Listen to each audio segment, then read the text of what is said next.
super quick. My name is Stephanie, and I have just finished Season 4 of Voltron, Legendary Defender. And I originally wasn't going to do this video because I have a really crappy camera and audio, which you can obviously tell. But I felt the need to talk about this, and I don't really have anyone to talk to about this. I'm going to talk to you guys, well, whoever decides to watch this, and I'm just going to do a quick review and discussion of Season 4 because I felt that it just needs to be discussed. So it's not very... I was extremely let down and disappointed, but my overall feeling towards it is just ugh. And again, that's for many reasons, so I'm just gonna do a quick little review. I'm not gonna get into each episode because I just feel that that's meh. Half of them didn't even matter. And then I'm going to kind of discuss what I didn't like about it and then some good points, because although it was not my favorite season, and after Season 3 it was kind of a letdown, there were a lot of good parts, and I want to talk about that as well. So, getting started. Number 1. So our first episode, Keith is going off to the Blade of Memora, and it's causing this rift between Voltron, and I mean obviously it's an issue.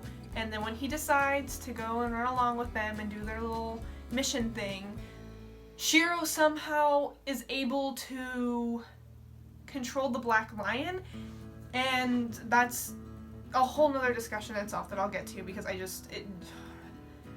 to me, I don't think Keith should have been leader. I think him leaving to the Blade of Memora was a smart choice, to a point, because I feel like the development between all those characters and the dynamic just went the same. We just don't have Keith anymore.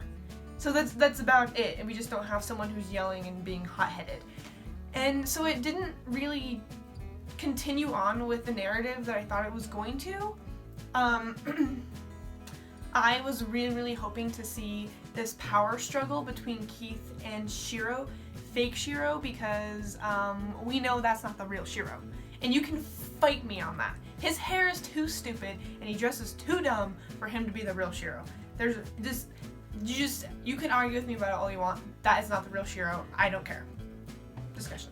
Anyways, I wanted a power struggle between them because I know Keith doesn't want to be the leader, and Shiro probably still does, but respects Keith being the leader, but still kind of wants to lead himself, and that kind of would conflict with the way Keith was leading.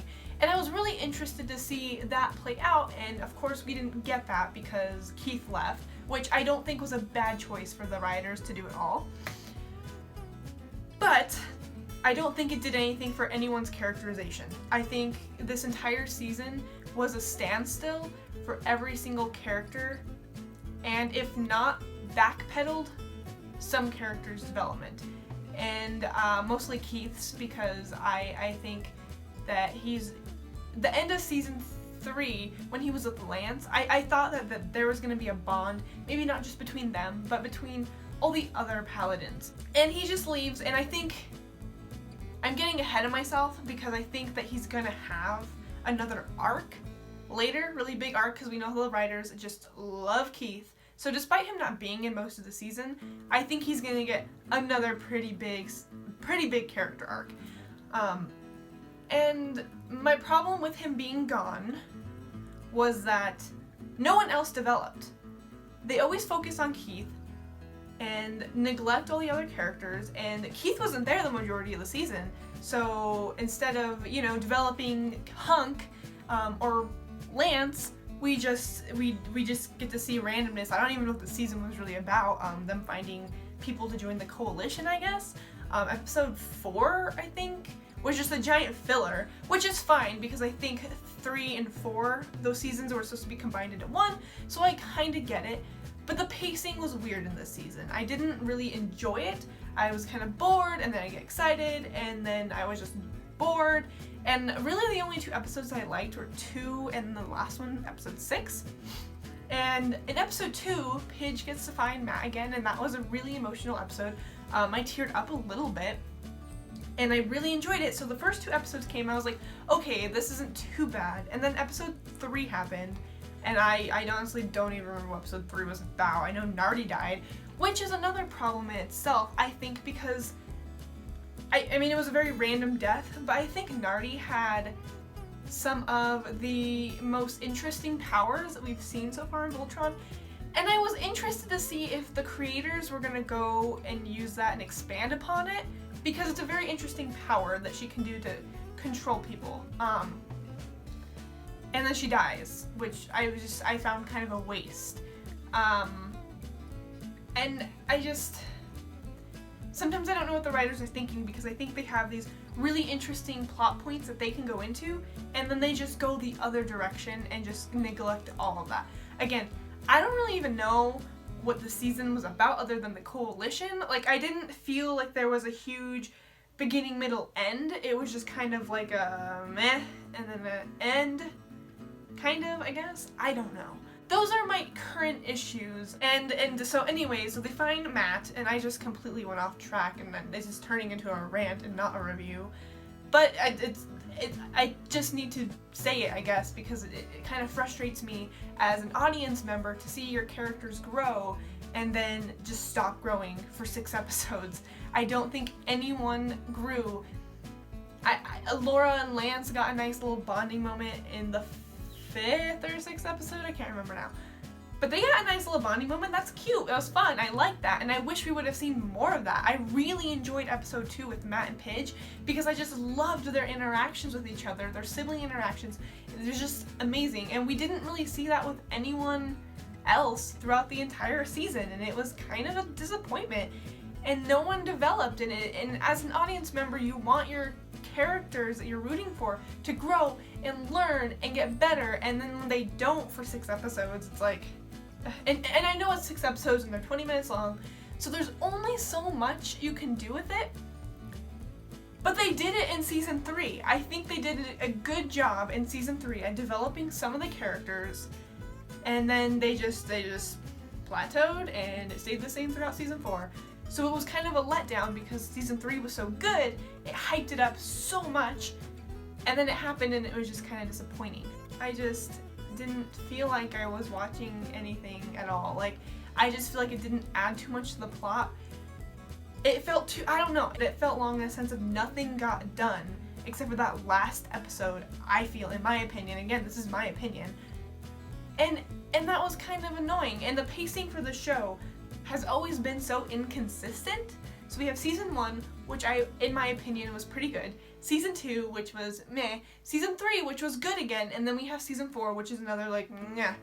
And it's really annoying as an audience member, as I've said like 2 times before, because you don't want it to get inconsistent like that. The pacing on it is just a pain, you know? It's makes it hard to watch. You want the plot to keep going forward, and when it doesn't, it's just like, it gets tiring. And I started watching the show because I'm a huge stan of Stevens, and when he was killed off The Walking Dead, I was like, I'm gonna continue watching everything he's in and at least try to get through all of it. I did not watch Troll Hunters because I hated it, but I've seen Okja, and I have seen Voltron, and Voltron is not my genre at all. The animation and stuff is, but mecha stuff is just not my thing. So I gave it a shot. I really liked it. Really liked season 1. Season 2, meh. Season 3, great. Season 4, meh. And it's getting kind of tiresome, where it's like these inconsistent patterns and quality of the show make it really hard to enjoy it wholeheartedly, because I just feel like I don't even know how many episodes we're in, like probably 30 or 40 episodes, and I just feel like I haven't really gotten to know any of the characters.